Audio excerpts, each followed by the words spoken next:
Welcome back to Lenz's novel reviews. This is episode number 21 and Doubleshot number 7. Okay, now I should point out before I start my review that I'm reviewing the first two books of a trilogy of books. And I'm going to show off the... Now, one thing neat about these books is that they're connected covers. Yeah, it's basically a 3-part connected cover. This is what it looks like. Yeah. Now, what is this series? This is the Code Equation trilogy. I'm just going to review the first two books in this review, this episode. Now, the next one I'm going to review book 2 and the follow-up book, which kind of wraps up the loose ends from the series. It's kind of a follow-up to this one. Okay. First up is book 1 of Code Equations, called The Persistence of Memory by David Mack. The whole trilogy is by David Mack. Now, when does this take place? This takes place in, parts 2 and 3 of the story, most of the story is flashback.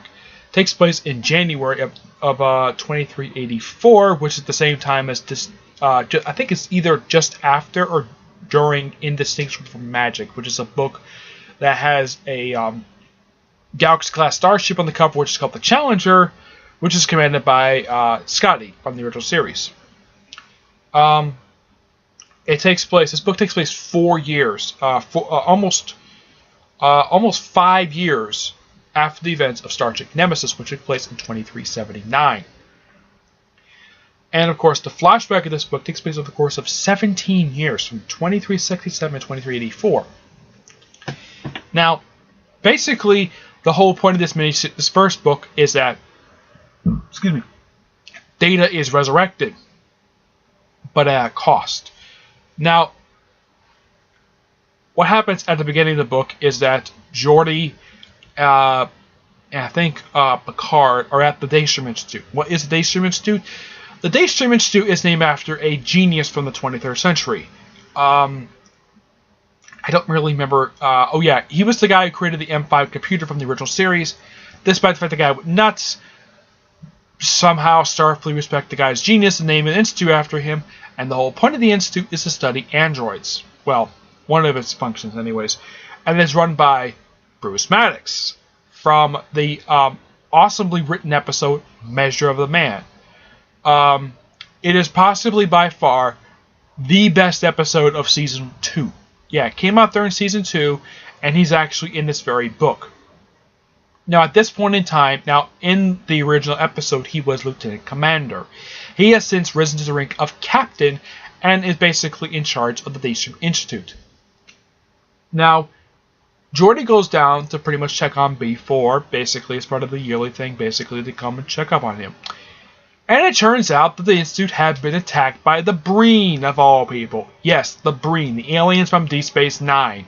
One of the 3 people who were part of one of the 2 allies of the Dominion during the Dominion War. Yeah, this happened apparently off screen in this book anyways. And the fact that the 3 androids that Data have found thanks to an episode from season 7 when he met his mother. Where I mentioned there was 3 prototypes that happened before B4. Well, before lore anyways, and of course B4 was taken along with the androids. And of course La, his daughter, was also all 5 androids were taken. Now, some are asking, what about lore? Well, it's revealed in this book that during the events of Star Trek Generations, when the saucer section of the Enterprise, for you in the flashback, by the way, that Lore's Project Brain was destroyed when the Enterprise D saucer section crashed to the Viridian 3 surface. Yeah, it's revealed in flashback. And simply put, now the Enterprise basically goes up and goes out and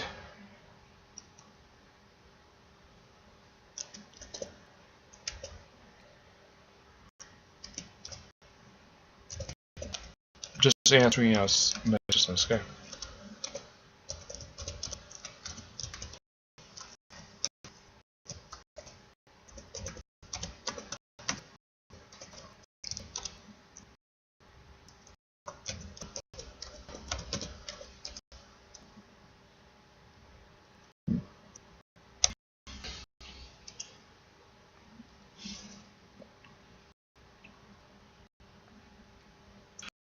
Anyways, now they go to the planet where they're taking the androids, and apparently the Breen want to reverse engineer them.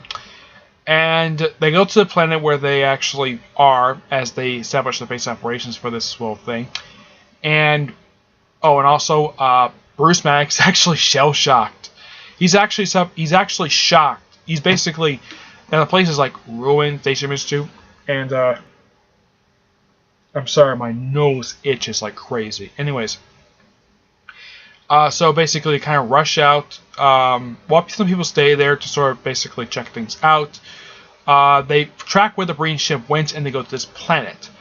And they go to this planet and discover the base of operations is an old Borg facility that was established by the Borg. Before I go on, there is an explanation for this. About 3 years now, during a miniseries known as Star Trek Destiny, the Borg were finally got rid of the novels. They finally got rid of them. They finally defeated them. When it was revealed that an alien species known as the Solar accidentally created the Borg. And they pretty much reabsorbed all the Borg drones, except for a few who basically chose... that's better. Who decided to stick around, like 7 and 9.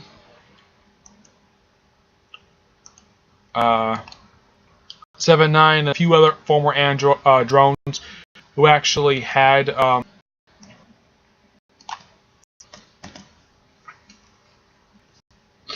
who decided to stay instead of go back to it. And during the course of the entire event, planets were basically ripped apart, and part of the flashback takes place during the whole thing. The Borg was destroying a whole... instead of like assimilating, they were annihilating the Alpha Quadrant. And it took a combined might of the Federation, the Klingons, the Romulans, the Cardassians, a whole bunch of alien species teamed up to take on the Borg, and simply was handled by the Titan crew, who simply just made a deal with the Solar, and also Deanna Troi, who have been exposed to the Solar's technology, apparently de-aged her body about 20 years, because it was established in a novel that when Will Riker and Deanna Troi got married, they were in their early 40s, and they have been trying, at the time of the Star Trek Destiny event, they have been trying to have a child for about a year. About 2 years they've been trying to have a child. They couldn't, because apparently they were in their 40s, apparently they weren't able to. Thanks to exposures from Solar, Deanna Troi got pregnant and gave birth to a baby girl named Tasha, who they named after the late Tasha Yar, who was killed off in Season 1 in the episode Skin of Evil. It's actually a really great miniseries. I will review eventually the full implications of it, but simply put, it takes some time for the Federation to recover. In the aftermath of it, it was basically the Typhoon Pact sprung up, which consists of the Breen, the Gorn, the Romulans, and the Tesai, I think that's how you pronounce her name. They're actually referenced in an episode of Season 3 of... There actually were... excuse me, they were referenced in the final episode of Season 3 of Deep Space Nine. Excuse me, but they were never shown on screen. So the Breen basically just does whatever they want. And with the Borg gone, they left a lot of stuff behind. So they use this facility, and while on the way to this facility to sort of like break in, Commander Riker, not Commander Riker, Worf, who actually at this point is the first officer of the Enterprise D, and also, here's something interesting though, Captain Picard at this point has been captain for a little over, for almost 14 years. He's been captain of the Enterprise E for a long ass time. So they're just camping about, waiting to do their break-in. All of a sudden, an android shows up. A Sung-type android, which they have been detecting on sensors for a little while. And it turns out it's actually Dr. Nonian Soong, a character who had been dead for 17 years. He's the creator of Data, and he showed up physically in episode of Brothers. He did reappear for 2 more episodes after in season 7. Once as a hologram in the episode where Juice dated his mother, and in the first part of the 2-parter Birthright. which established that somehow Worf's father survived the massacre of Kittimer.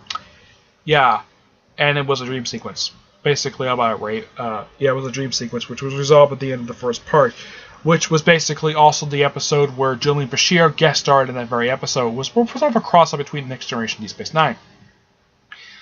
But in the episode Brothers, which is revealed that Dr. Newton's had been alive for some time at that point, and he was dying, and they have found out that now Lore basically, now he apparently had been dying from some disease, and Lore basically sped up his death process faster, and of course gave him emotion which he mistaken for Data, which I don't think how he could have.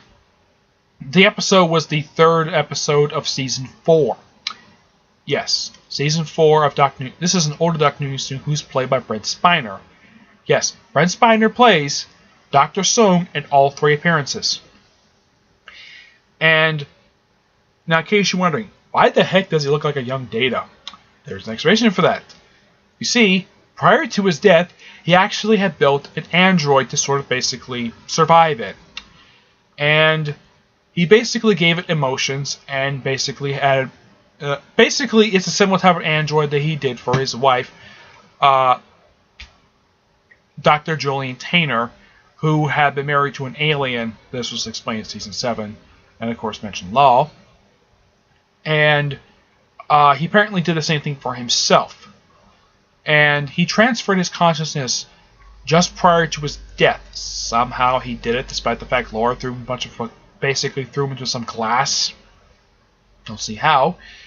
And basically Dr. Soong is living in seclusion for the past 17 years. What has he been up to? Well, first he basically established himself a place of wealth, of course under an alias, and also he set up a casino on the planet Orion. Orion is the home planet of the Orions, the slaver pirates who have shown up in, those of you who've seen the original series and Enterprise, those see no sexy Orion slave girls. Yeah, the home planet. He establishes a casino on the home planet of Orion. I am not kidding about this. And he began living there basically for the past 17 years. He, of course, heard about Data's death. He also learned about Lore's, basically his project being destroyed, which he's very sad about that. And pretty much he's been witnessing the events the past 17 years. One, of course, is an event that actually took place in the novels, where apparently Dr. Julian Tainer basically apparently died of a seizure, which is basically a damage to prosthetic brain, and simply put, Data basically took her to Dacia to basically kept her there. Now, Soong went to the morgue where they had Dr. Tainer just to check out because he was married to the woman and he was very sad to hear about her death. So, yeah, basically when he heard Data, he hid because he did not want Data to discover that he was actually alive. So, yeah, and of course, basically there's a part where they mention the stuff that happens in Star Trek Destiny. Great miniseries review. So, and basically the android. Now he heard about Data's death in Star Trek Nemesis, and he was building a replacement body for Data, but the body was destroyed by the Borg. Also, this is something really interesting. He built himself a spaceship with an artificial intelligence, basically, who was a woman. Simply put, the artificial intelligence job to do is basically obey him whenever he feels like it, and he has his own personal transporter. He's a genius after all, so why not do this? Plus, he had plenty of time in his hands while he's living in seclusion. And simply, he explains this to Worf over the course of a good chunk of this book. And then they break into the breeding facility, and because of the fact he was going to use an actual body, he said he used his own body by sacrificing his own memories in order to restore Data. Now, basically, before malfunctioning. Now, they were going to lose Data's memories. So, he transferred Data's memories into himself and deleted his own self personally. And Data basically was reborn in the body of the body used by his late father. And he got emotions and everything. So, Geordi is happy he's alive. Everybody's happy he's alive. He goes to the ship to celebrate. And, of course, they bring back Lau, who they basically transfer her back to the Danger Institute. Oh, and also, the 3 failed prototype androids that Soong built, were melted by the Breen. And the Breen basically have Song-type androids now. Yippee! Also, I should point out they do explain B4's backstory here as well, basically of how explain of how B4's birth. Yeah, that's actually explained here as well. Simply put, Breen Song basically is explaining every single thing that wasn't explained on screen during the Next Generation series, and of course during the movies. Also, apparently, is referenced in here Data got a girlfriend, which does return in the last book of the series. Simply put, this is a great novel to read, and I highly recommend it. The book itself is only just 385 pages, which is very typical for some Star Trek books, basically, to be. 9 out of 10, highly recommend it. Now for Book 2. Book 2 takes place several months later. It takes place about...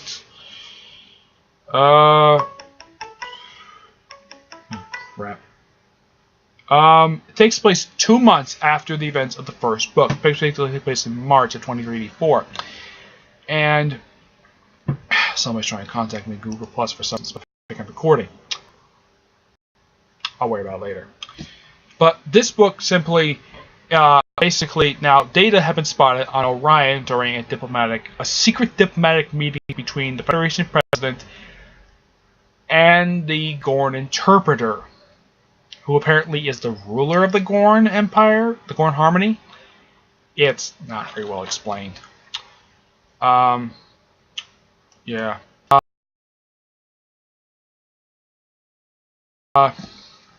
Yeah. So, and Kelsey Grammer's character from the episode Timescape, yeah, he's back. He apparently has got a new ship now. His ship he had back in that one was decommissioned. He got himself a new crew, and he's still a captain. Oh yeah, and apparently his senior staff have been gambling in the casino. Oh, basically his whole crew is on shore leave while the diplomat conference is going on, basically, and they're gambling. So apparently there's some trouble, and apparently the chief engineer basically was on a winning streak. So basically, because of all this stuff going on there on the surface, he basically recalled all the senior officers. Which made probably the chief engineer very unhappy. And also, I should point out that Worf had a girlfriend named Jessica, something I remember her last name. She got killed off in the previous book. She basically was Worf's third, at least his fourth girlfriend he's had. I mean, first it was that half woman, half human, half Klingon woman, who basically is the mother of his only known child. Then was Deanna Troi, Jadzia Dax.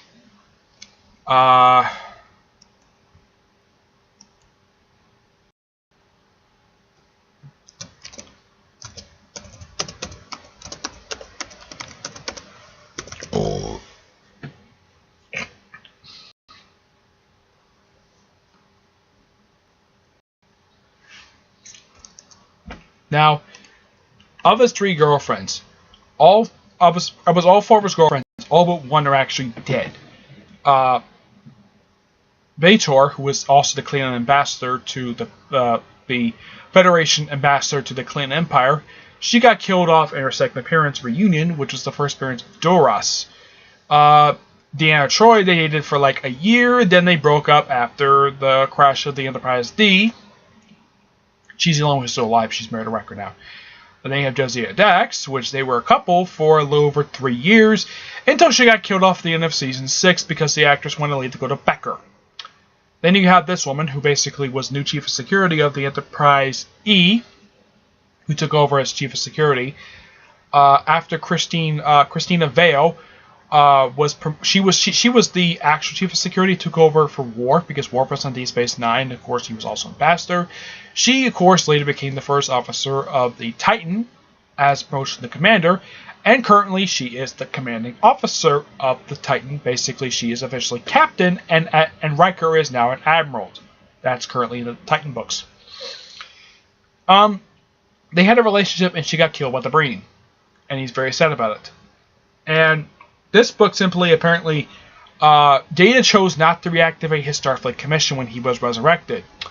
So, technically, according to Starfleet, he's still in Starfleet, despite the fact he doesn't wear a uniform, and addressed him as Lieutenant Commander Data. A character who had never been promoted on screen. He got promoted once in novels in Book Buried Age, when he was lieutenant, then was lieutenant commander. Yeah, it's really bizarre why he was never promoted at all. So, yeah, and the Gorn started and this is when Nam Bok, who was the previous president for the current one, who was actually an Andorian woman, who, of course, her predecessor was one responsible for the current president who's in here, basically responsible for she was involved in the conspiracy with her death. But this is before that. So,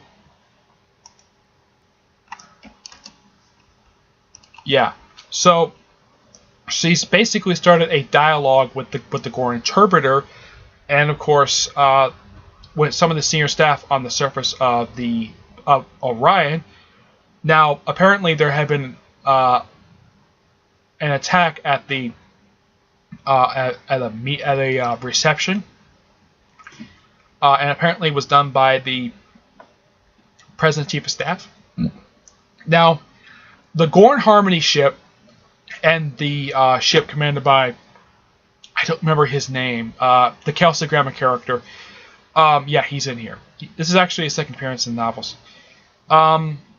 They are apparently going to start shooting. They're going to start shooting, and then the Enterprise swoops in, does something. The Enterprise does something quite interesting. He put the commanding officer, who basically is kind of like a junior officer, puts the Enterprise between two ships, says, "Okay, do not fire. We do not know what's going on. We do not want to start war under false pretenses. We don't know if the Gorn interpreter was killed or the president was killed. We do not know that." And of course, also at this point, I should point out that Picard and Beverly Crusher have finally gotten married after 15 years. Yeah, they got married at the Nemesis. They've married, and of course, they have a child together named Renee. Of course, stays very long, but basically, Picard's son, his actual son, is named after his late nephew, who apparently got killed off screen in Generations. Don't know why, but yeah. But this book is really good, and it's nice to see the Kelsey Grammer character. He was actually, despite the fact how briefly he was seen in that episode Timescape, I believe it was from either seasons. It was during the golden age of Next Generation. I'm not sure exactly which season it was, but I remember him from that very episode. It was quite enjoyable, and he's quite an interesting character in the novels. And of course, he's an interesting character. He played an interesting character in Transformers: Age of Extinction. But Kelsey Grammer is always interesting, whatever role he plays. Oh, and also, the character has a beard. I am not kidding. He has a full-grown beard. They don't reference his beard, and they don't reference the fact the guy is married, but the guy is a captain. And instead of being promoted to admiral, he basically got command of his own starship. Give or take. Great book. 9 out of 10. Okay. That's it for this episode. Stay tuned for the next episode, which is episode 22 and Doubleshot number 8. Where I'll go over the last book for the series and the follow-up book that kind of wraps up the loose ends in the series. Okay? But until then, I will see you there. Bye.